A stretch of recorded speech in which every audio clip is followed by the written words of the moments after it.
Good day, ladies and gentlemen. I'm Kenneth De Leon, and together with me is my partner Chris Wilfred Estrada, presenting to you our undergraduate thesis, The Effect of Varying Lighting and Aeration Frequency on the Performance of a Hydroponics Plant Microbial Cell Assembly.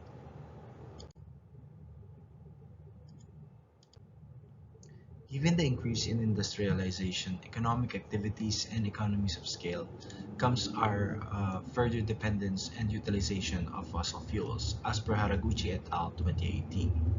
Locally, resources is limited and our current energy source is heavily relying on importation, especially oil. That is as per Brahim 2014. The trajectory of this increasing economic activity and industrialization comes with it the depletion of natural resources. In this venture to achieve sustainability, we must also ensure that our utilization of natural resources are kept at a minimum. With this comes the analysis on the relationship of land, water, energy, and food.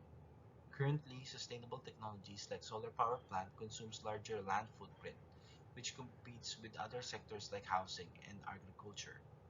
For this, attention on technologies like indoor gardening, which reduce freshwater withdrawal, land space, and pesticide use. However, it produces large greenhouse gas emissions since it relies heavily on electricity to power pumps to recirculate the water. In order to bridge a gap in the land, energy, water, and food nexus, the emergence of research publications on a new source of renewable energy is integrated with other sustainable technology emerged. One example of this is the plant microbial fuel cell, which makes use of the plant microbe activity in the rhizosphere region, or the root region, by harnessing the natural occurring reduction and oxidation reactions with the use of conductive materials. However, the technology is still in its early stage in optimization of the energy production, and its scalability still requires more in-depth research. Currently, identified factors related to efficiency include substrate use, microorganism present, electron transfer mechanism, electrode material and geometry, type of membrane, and operating conditions. With regards to its application in hydroponics, aeration and lighting of system can be drivers of cathodic and anodic reactions. In an active hydroponic setup like nutrient film technique, the lighting and aeration of the system can be adjusted. As per related literature, it has been identified that lighting has direct link to metabolic activity of microbes, which means more production of plant exudates or wastes, more reactant for the reaction in the PMFC. Moreover, oxygen plays a pivotal role in the reaction, which means aeration can be a driver of increase in the performance of the PMFC. And this study needs to investigate more on works existing in the integration of the two technologies. There is still a need to investigate on the effects of the operational parameters in the hydroponics on the power output obtained from the PMFCs. Then this would assist in the scale-up of the technology, more specifically on the parameters that might affect the anodic and cathodic reaction productivity of the system. One of the major drawbacks of hydroponics is its high cost, especially in the operation expense, and that is due to its heavy reliance on electricity to run the recirculating pumps. Moreover, after some time, the spent water would also be required to replace, and this produces wastewater. Uh, Other than this, efficiency and sustainability of the hydroponic system. The integration of PMFCs and hydroponics can improve the efficiency and sustainability of hydroponics by resolving some of its main challenges. And that is, as mentioned before, its sustainability and efficiency. So the main objective of the study is to assess the power produced by changing the lighting and aeration of the hydroponic system. Uh, the first goal is to determine the effect of lighting duration to the voltage and power generation of the hydroponics PMFC model and identify the optimum lighting hours. Second is to also determine the effect of aeration hours on the voltage and power generation of the hydroponics PMFC model and identify the optimum aeration hours. Third is to determine the optimum resistor load on the hydroponic PMFC assembly and on the lighting and aeration studies. One of the major necessities of the study are the electrodes. These materials would be used to harness the energy on the rhizosphere region. The tubular design is chosen to be able to fit nicely in the standard hydroponic system while allowing the proper conditions needed by the cathode and the anode. Moreover, this design has been researched to be more effective in wetland application. The triangular extrusions inside the anode are placed for higher surface area interaction between the material and the plant roots. The electrodes are made with conductive composite polylactic acid or PLA material, while the separator is from non-conductive PLA. All the electrodes as well as the separator are produced through 3D printing. The hydroponic system is a pre-built standard with 8-hole PVCU unit nutrient film technology or NFT hydroponics assembly with a 560 ml per hour water recirculation. As shown on the screen is the cross-section of the NFT hydroponics and the actual setup of the photo.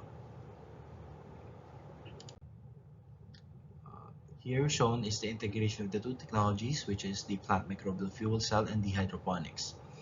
The design of the PMFC also acts as the hydroponic basket, containing the media and the plants while also harvesting the energy. Moreover, the coco peat substrate used allows water to be delivered to the root region and also ensure that the anode region is oxygen poor.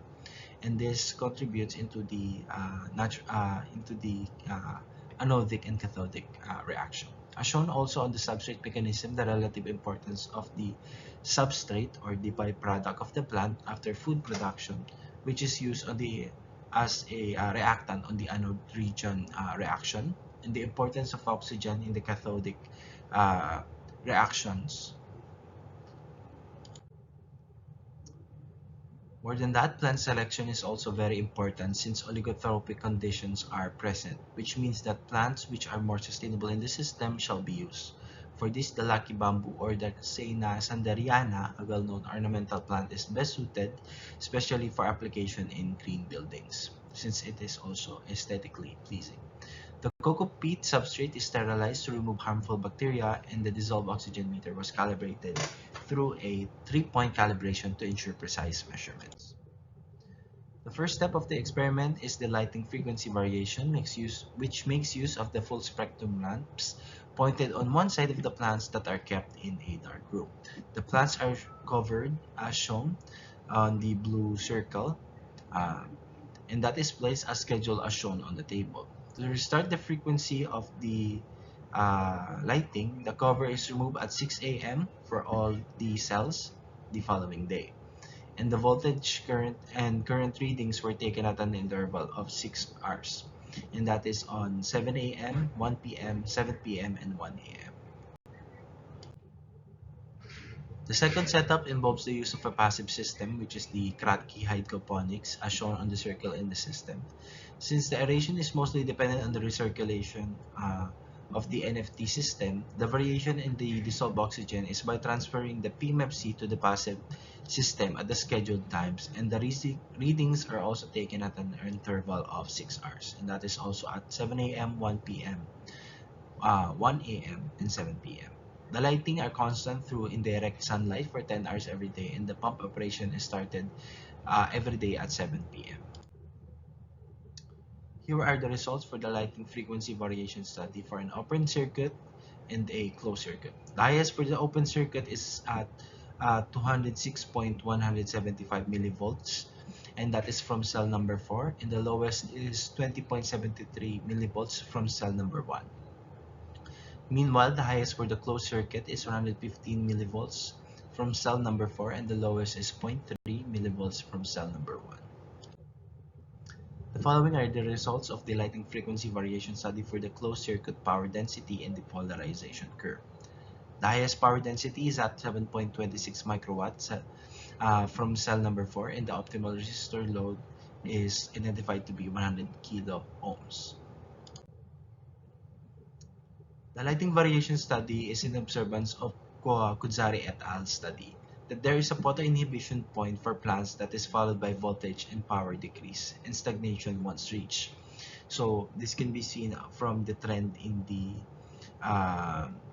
in in the lighting variation results that it increased up until the cell number 4 and then decreases after cell number 4, which is uh, what we what is suggested by Kudesari to be the photoinhibition point. This finding suggests that excessive lighting for the plant must be controlled. It is also observed in this study that there is a data fluctuation as influenced by the change in pH and temperature. Counterintuitively, another study also suggested that photosynthesis rates are much more productive in lower intensities than that of higher densities, which decreases productivity.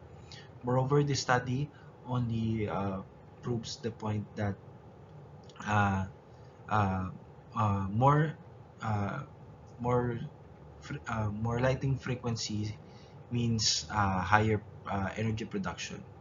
It's not that, but there is a point at which a photoinhibition is observed. It can also be seen from the result of the open circuit voltage that there is a higher voltage productivity from cells that are irradiated longer than those who are less and not irradiated. The highest mean OCB for the PMFC is rated for 14 hours, so which is the highest or which is the longest aeration. And the highest OCB is reached at 879.882 millivolts, and the lowest mean OCB is from the control PMFC, which is not aerated, to have a 531.706 millivolts. The closed circuit voltage highest mean CCV is reached by cell number 4, which is rated for 6 hours, and this reached to be at 258.94 millivolts from cell number 4. And the highest mean closed circuit power density was from cell number 4 with 71.337 microwatt per square meter. For cell number 4, the optimal resistor load from the polarization curve is identified to be 100 ohms. Levin's test in Excel by Excel stat based on the median for all the readings, the CCP, the p-value is at 0.012.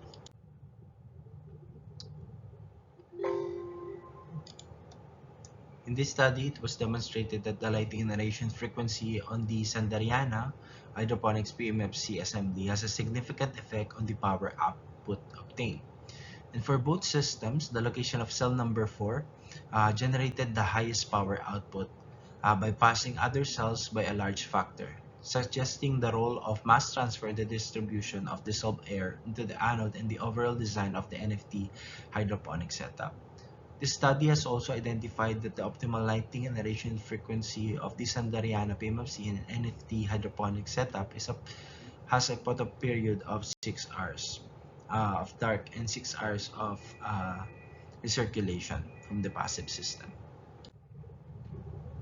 The optimal aeration duration was found to be 6 hours for closed circuit, with the highest mean of closed circuit voltage and a closed circuit power density of 258.94 millivolts and 71.337 microwatts per square meter, while the highest mean closed circuit voltage and closed circuit power density obtained from the PMFC lighted at 6 hours at 225 millivolts and 44.297 millivolts respectively. The investigation of the effects of lighting and aeration frequency on the power output of the PMFC showed a distinguishable trend. However, the direct impact of the power output is quite a vague assumption to be made. As observed from the two separate setups, the value for the PMFC on the right obtained a significantly high value compared to other cells, which suggests further review on this study, more specifically on the mass transfer in this NFT hydroponic system. The common denominator that could explain the sudden increase in power output may be due to the mass transfer of dissolved oxygen to the specific location, most specifically on cell number 4, causing this increased productivity in the anodic region. This also recommended that another parametric variation is conducted that may be attributed to the sudden increase, such as plant type, temperature, pH level, and TDS level, which are significant also in the nutrient uptake as well as the oxygen, dissolved oxygen rate of water. With these findings, we hope that we have sparked an interest in the search for a renewable energy source, and we thank you for listening.